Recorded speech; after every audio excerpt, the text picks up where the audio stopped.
For instance, okay, the Haley Growth and Income Fund is a top performer in terms of yield and risk-adjusted returns among the large cap comparisons available. So that should be a hold for you, and it would be a good candidate to add to.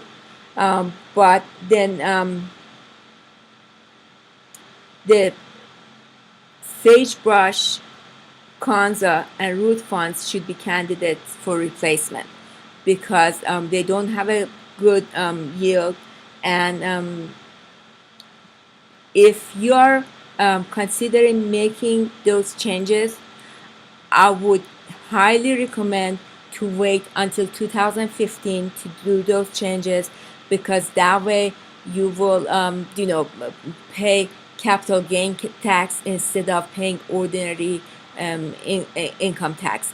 As long as you keep your investment for a year and 1 day, then you are eligible for capital gain tax. But if it is below 1 year, then you would have to pay ordinary income tax, and at your tax level, that would be 30%. Let's talk about your Potsdam fixed annuity, the annuity that Mia has, and she makes regular contributions to this annuity. I think it's about $250 payments that she makes into this annuity.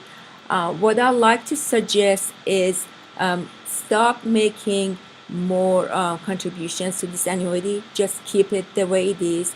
You have 2 more years before you can switch out of this annuity and maybe consider a different annuity at a different insurance company, and without any penalty.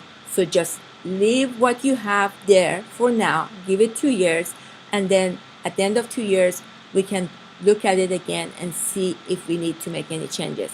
But right now, don't make any more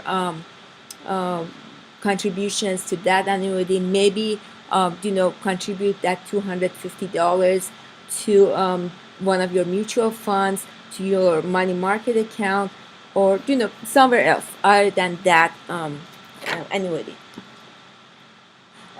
Actually, your another good place would be your 401. Make the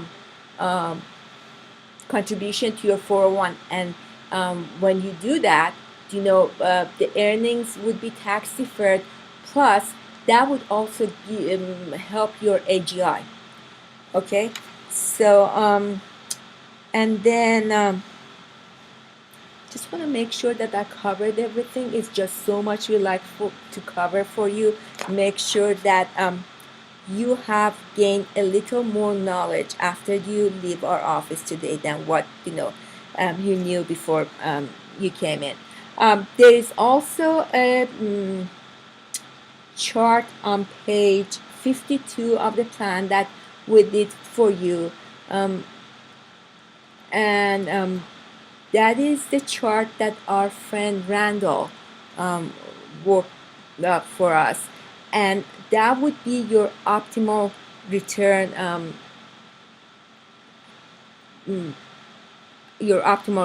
mix, where it would let you earn the maximum amount on your investment with the lowest possible risk that you feel comfortable with.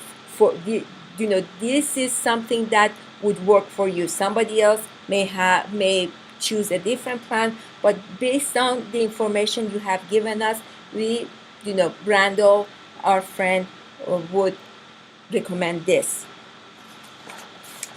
Okay, then I guess basically I covered your investment section.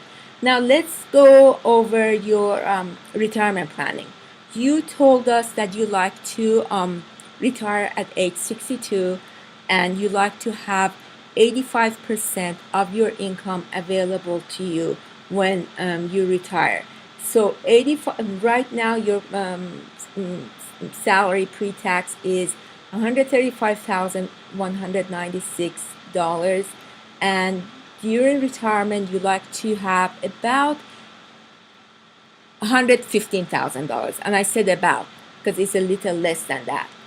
And we did some calculations for you to see how you're gonna make it if you retired at age 62 with considering the fact that you like to have about $115,000 available to you, plus the fact that you like to have $100,000 to cover $80,000 for art gallery that Nia would like to have, and $20,000 for your home addition. And we like to suggest that if you can, don't use your Social Security benefits until your actual age of retirement, which would be 67.